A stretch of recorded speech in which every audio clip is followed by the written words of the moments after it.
Halo, kenalin, aku Brilian. Dan aku Aisyah.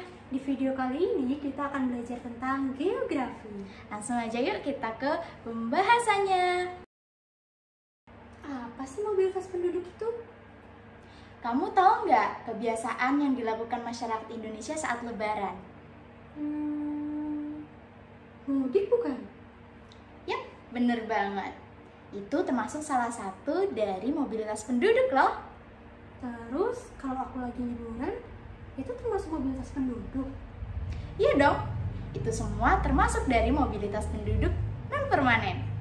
Jadi, mobilitas penduduk adalah pergerakan penduduk dari satu daerah ke daerah lain, baik untuk sementara, jangka waktu yang lama, atau menetap secara permanen. Tadi kita sudah bahas kan tentang pengertian mobilitas penduduk. Kenapa sih mobilitas penduduk bisa terjadi? Pasti ada faktor-faktor tertentu. Nah, sekarang kita akan bahas tentang faktor pendorong mobilitas penduduk. Ada 5 faktor loh. Yang pertama yaitu kurangnya lapangan pekerjaan di tempat asal. Yang kedua yaitu sumber daya alam semakin berkurang. Yang ketiga yaitu adanya masalah perkawinan dan juga pekerjaan. Yang keempat ada bencana alam. Dan yang kelima adanya ketidakcocokan antar adat dan budaya di daerah asalnya. Lalu yang kedua ada faktor penarik. Ada 5 faktor juga loh. Yang pertama yaitu kesempatan mendapatkan pendapatan yang lebih tinggi. Yang kedua, kesempatan mendapatkan pendidikan yang lebih baik. Yang ketiga, kesempatan mendapatkan pekerjaan yang cocok. Yang keempat yaitu rasa bangga karena berada di tempat yang baru. Dan yang kelima yaitu keadaan lingkungan yang menyenangkan. Wah, ternyata banyak juga ya faktor-faktor mobilitas penduduk. Tapi kalian tahu nggak jenis-jenis mobilitas penduduk? Mobilitas penduduk ada 2 jenis loh, mobilitas permanen dan mobilitas non-permanen. Kita mulai dari mobilitas permanen dulu yuk. Kalian pernah dengar nggak kata migrasi?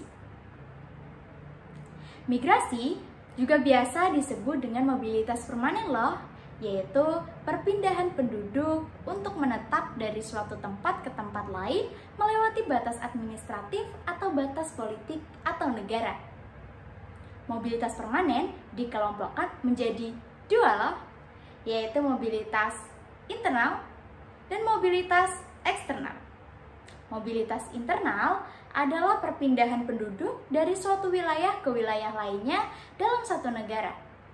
Bentuk-bentuk mobilitas internal ada 3 loh, yaitu urbanisasi, ruralisasi, dan transmigrasi.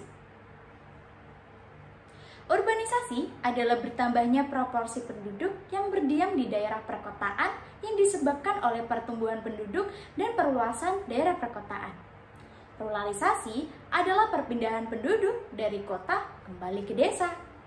Transmigrasi adalah pemindahan atau kepindahan penduduk dari suatu daerah untuk menetap ke daerah lain yang ditetapkan dalam wilayah Republik Indonesia guna kepentingan pembangunan negara atau alasan yang dianggap perlu oleh pemerintah berdasarkan undang-undang. Masih dalam lingkup transmigrasi. Sekarang kita akan bahas tentang 4 jenis transmigrasi. Ada transmigrasi swakarya, swakarsa, bedol desa, dan juga sektoral. Tenang, kalian gak usah bingung karena kita akan bedah satu persatu. Yang pertama yaitu transmigrasi swakarya. Transmigrasi ini bertujuan untuk memberikan pekerjaan kepada seorang imigran dan juga pemerintah memberikan jaminan selama beberapa bulan. Yang kedua yaitu transmigrasi swakarsa. Transmigrasi ini dibiayai oleh dirinya sendiri, namun tetap saja mendapatkan bimbingan dan fasilitas dari pemerintah. Yang ketiga yaitu transmigrasi bedol desa. Transmigrasi ini dilakukan secara massal, yang mana biasanya ada proyek besar dari pemerintah yang mengharuskan desa tersebut dipindahkan. Yang keempat yaitu transmigrasi sektoral. Transmigrasi ini dibiayai penuh oleh pemerintah yang menjadi tujuan akhir dari seorang transmigran. Yuk kita lanjut. Sekarang kita akan bahas tentang mobilitas eksternal. Kalau tadi mobilitas internal terjadi dalam suatu negara, lain halnya dengan mobilitas eksternal yang terjadi dalam suatu negara dengan negara lain. Jadi, mobilitas eksternal adalah perpindahan penduduk suatu negara ke negara lain. Ada 3 bentuk mobilitas eksternal. Yang pertama, emigrasi, yang kedua, imigrasi, yang ketiga, remigrasi. Kelihatannya bedanya dari awal huruf setiap kata. Yang pertama adalah emigrasi. Emigrasi adalah perpindahan penduduk dari tanah airnya sendiri ke negara lain. Imigrasi adalah perpindahan penduduk dari negara lain masuk ke negara kita. Remigrasi adalah kembalinya penduduk suatu negara setelah menetap dan pindah di negara asing. Itu tadi adalah berbagai jenis mobilitas permanen. Sekarang kita akan beranjak pada mobilitas non-permanen. Dari kata non-permanen saja, kita pasti sudah tahu artinya. Jika mobilitas permanen adalah perpindahan penduduk secara tetap, maka mobilitas non-permanen adalah perpindahan penduduk untuk sementara waktu dari suatu tempat ke tempat lain. Mobilitas non-permanen dibagi menjadi 2, yaitu komutasi dan sirkulasi. Yang pertama adalah komutasi atau mobilitas ulang-alik. Komutasi adalah bentuk dari mobilitas non-permanen yang dilakukan dengan pulang pergi dalam tempo kurang dari 24 jam. Jadi, pelakunya tidak menginap di tempat tujuan. Pelaku dari komutasi disebut komuter, dan contoh nyata dari komutasi adalah ketika seorang pekerja yang berdomisili di Sidoarjo dan ia memiliki pekerjaan di Surabaya. Pada pagi hari, ia harus pergi ke Surabaya dan pada sore hari, ia harus pulang ke Sidoarjo. Yang kedua yaitu sirkulasi. Sirkulasi adalah bentuk dari mobilitas non-permanen yang dilakukan dengan menginap di tempat tujuan untuk sementara waktu. Pelaku dari sirkulasi adalah sirkuler. Dan contohnya sudah kita sebutkan di awal yaitu mudik dan liburan.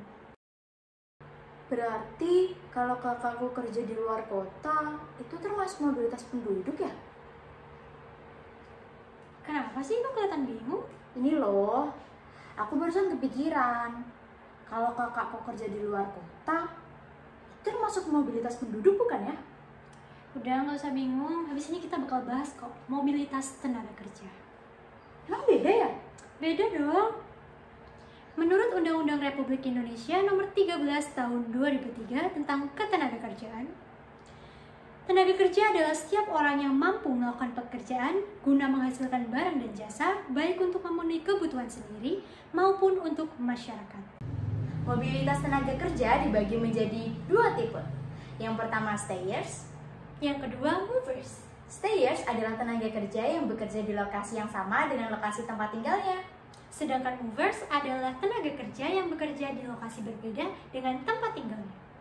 Movers dibagi menjadi 2 tipe. Ada pekerja komuter dan pekerja sirkuler.